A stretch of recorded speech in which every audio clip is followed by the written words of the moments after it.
n'amakuru arimo gucaracara mu binyamakuru bitandukanye byandika amakuru y'imikino hano mu karere k'ibiyaga bigari. Turi ku itariki ya 13 z'ukwezi kwa cyenda umwaka w'ibihumbi 2025. Ni Rwanda Premier League 2025 to 2026. Nk'ubisanzwe rero n'imikino yagiye ibaho, aho polisi yaje kuba itsinda ibitego bibiri ku gitego kimwe cya Rutsiro FC. Iyo ni imikino yabaye kuri uyu munsi w'itariki ya 13 z'ukwezi kwa cyenda umwaka wa 2025. N'indi mikino yose yagiye iba, aho Etenseri yaje kuba ihura na Gasogi United, hanyuma Bugesera na Gicumbi, Mukura, Victory Sport na Musanze, hanyuma Rayon Sport na Kiyovu Sport. N'umukino watangiye ku isaha y'isa 12:30 ku isaha ya hano mu Rwanda. Hanyuma rero iyi mikino byaje kuba bigenda bite, cyangwa se ikipe ya Rayon Sport nk'uko bimaze kuba bitangazwa yamaze kuba itsinda ikipe ya Kiyovu Sport ibitego bibiri byose ku busa. Ni ibitego byatsinzwe n'uyu mugabo witwa Asman N. Uyu mugabo waje kuba atazirwa akazina ka man of the match. Kugeza kuri ubu ngubu rero nk'uko biri gukomeza kugenda bigarukwaho, Gorilla iri ku mwanya wa mbere. Ni urutonde rw'agateganyo rwa Rwanda Premier League 2025 to 2026 nk'uko byatangajwe. Gorilla ikaba iri ku mwanya wa mbere, hanyuma ikipe ya Rayon Sport ikaba iza ku mwanya wa kabiri, Bugesera ku mwanya wa gatatu, na Mukura n'andi makipe tugiye kuba tugaruka. Ikisabwa ni ugukomeza kubana nanjye. Hanyuma ikindi aza kuba nkubwira rero ni uko ni rya rushanwa Sekafa Kagame Cup riri kubera hano muri Tanzania mu mujyi wa Dar es Salaam kuri stade Major General Isamuhyo Stadium. Kuri ubu ngubu finali, amakipe azakina finali muri rushanwa rya Sekafa Kagame Cup 2025 yamaze kuba ajya ahagaragara. Singida Black Star izaba ihangana na Al Hilal nk'uko byaje kuba bigarukwaho. Urabyibuka neza ko uyu munsi w'itariki ya 13 z'ukwezi kwa cyenda umwaka wa 2025 ikipe ya Al Hilal yaje kuba ihangana n'ikipe ya APR FC, ikipe y'ingabo z'igihugu cy'u Rwanda, hanyuma inyagira ibitego bitatu byose ku gitego kimwe. Urabyibuka neza ubwo bari bageze muri extra time. Hanyuma rero indi mikino yaje kuba iba, amakipe azahura kuri finali. Singida yarimo ihangana nyuma y'uwo mukino wa APR FC ndetse na Al Hilal, haje gukurikiraho umukino wahuje Singida Black Star ndetse na KMC. Hanyuma rero iyi Singida Black Star yaje kuba itsinda ibitego bigera kuri bibiri byose ku busa bw'ikipe. Hanyuma rero iyi kipe yahise nayo igera finali, hanyuma rero ikaba igomba guhura n'ikipe ya Al Hilal yaje kuba itsinda ibitego bitatu ku gitego kimwe cya APR FC. Reka ngushimire kandi nkubwire ngo wakoze cyane kuba udahema gukurikirana ibiganiro byacu, hanyuma ngushishikariza gukora subscribe, share na comment, like kugira ngo tujye dukomeza kubana uko bwije n'uko bukeye. Hanyuma iki nakubwira ngo imikino y'amagare igiye kuzaba ejo bundi ku itariki ya 21 z'ukwezi kwa cyenda umwaka wa 2025 kugeza ku itariki ya 28 z'ukwezi kwa cyenda 2025. Tuzaba turi kumwe 5 kuri 5. Icyo usabwa ni ukora subscribe, share na comment kugira tujye dukomeza kubana mu bijyanye n'imikino iri kubera hano mu Rwanda ndetse na hano mu karere k'ibiyaga bigari. Ni irushanwa rikomeye cyane kuko nibwo bwa mbere u Rwanda rwakiriye irushanwa yo gusiganwa ku magare ku isi.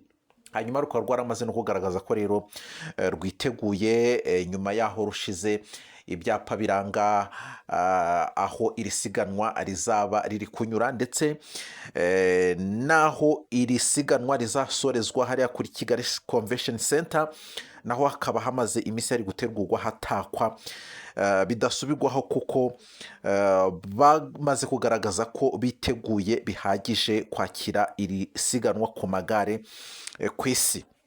Hanyuma rero nge wumva ni Musenyeri. Ntibisanzwe rero ntatinze, uyu munsi habaye imikino myinshi.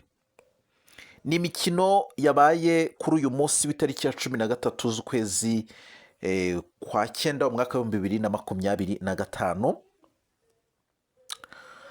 Ngira ngo ku munsi w'ejo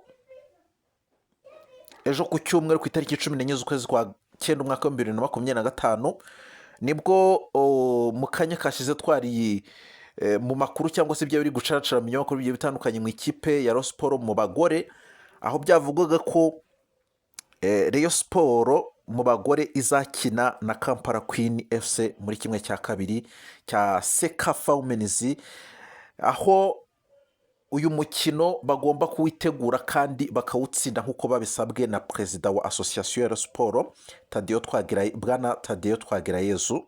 Bikaba byanamaze no kuvuga ko uyu mugabo yaje kugira gutya hanyuma yishyura amafaranga yose bari babereyemo aba bakinnyi. Ibi ngibi byatanze isura nziza, ndetse n'ikipe ya Rayon Sport mu bagabo nayo akaba ari nta kibazo bafite kugeza amagingo ngaya, ari nayo mpamvu baje kuba bitwara neza, baza gutsinda iyi kipe ya Kiyovu Sport ibitego 2 byose ku busa. Hanyuma rero ntatinze, imikino yabaye uyu munsi, Polisi FC yaje kuba itsinda ibitego 2-1 cya Rutsiro FC mu mukino w'umunsi wa mbere wa Rwanda Premier League.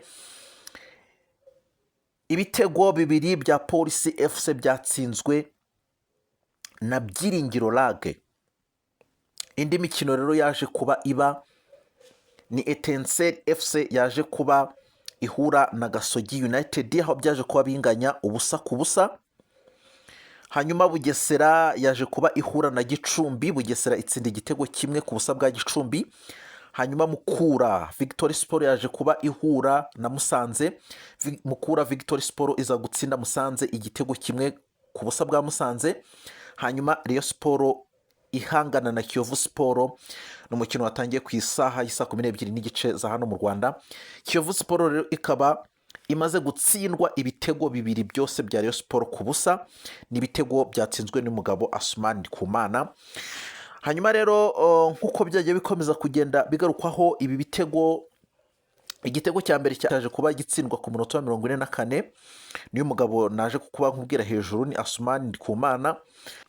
Ku munota wa 90 ushira uwa 91 n'ubundi uyu mugabo Asman N yaje kuba ashiramo ikindi gitego cya kabiri cya Rayon Sport, ahagurutsa abafana, ahagurutsa abayobozi b'ikipe ya Rayon Sport, ahagurutsa abakunzi n'abatari abakunzi, aho bari bagiye gusanga abakinnyi mu kibuga ngo bishime baserebure, dore ko iyi kipe ya Kiyovu Sport ariyo yari yakiriye. Hanyuma abashinzwe umutekano baje kuba basubiza inyuma abafana, barabwira bati ntago byemewe. Icyo kintu gishasha muri Rwanda Premier League 2025 baje kuba bashiraho bavuga ko ibwiriza ririho bya bintu byo kuvuga ngo ikipe iratsinze ngo abafana bavuye mu byicaro bagiye guserebura n'abakinnyi. Ibyo ngibyo ngo ntago byemewe, ntabwo byemewe, baje kuba babibuza, dore ko n'umukino wari umaze kuba unarangira. Iki gitego cyabonetse ku munota hafi urebye ni nk'ari ku munota wa nyuma. Hanyuma rero kugeza kuri ubu ngubu ibi ngibi rero bikaba biri gutanga isura nziza. Kugeza ubu ngubu rero twavuga ngo ni Rwanda Premier League 2025 kugeza 2026. Ni umunsi wa mbere rero. Hanyuma amakipe akurikirana muri uburyo cyangwa se n'urutonde rw'agateganyo. Ikipe ya Gorilla iri ku mwanya wa mbere n'amanota 3. Hanyuma rero ikipe ya Rayon Sport iri ku mwanya wa kabiri n'amanota 3. Hanyuma ikipe ya Bugesera iri ku mwanya wa gatatu n'amanota 3. Hanyuma Mukura Victory Sport iri ku mwanya wa 4 n'amanota 3. Hanyuma Police ikaba nayo iri ku mwanya wa 5 n'amanota 3. Etincelle iri ku mwanya wa 6 n'inota 1. Gasogi United ku mwanya wa 7 n'inota 1. Hanyuma Amagaju ubusa, APR FC ubusa, Amagaju ku mwanya wa 8, APR FC ku mwanya wa 9. Hanyuma ku mwanya wa 10 ni AS Kigali ubusa. Hanyuma Marine 11 ubusa, Gicumbi ubusa. Hanyuma 13 ni Musanze nayo ifite 0. 14 ni Rutsiro nayo ifite 0, hanyuma Kiyovu Sport nayo ifite 0, hanyuma Muhanga FC nayo ikaba ifite 0. nguko uko urutonde ruhagaze kugeza magingo aya ngaya. Hanyuma reka ngushimire kandi nkubwire ngo wakoze cyane kuba udahwema gukurikirana ibiganiro byacu. Nk'ibisanzwe tuzajya dukomeza kugenda duhura umunsi ku munsi, nkubwire ngo ujye ukomeza kubana nanjye, hanyuma nkugezeho amakuru y'imikino aba ari kugenda acaracara mu binyamakuru bigiye bitandukanye hano mu karere k'ibiyaga bigari. Nyagasani akomeza abarinde ijoro ryiza.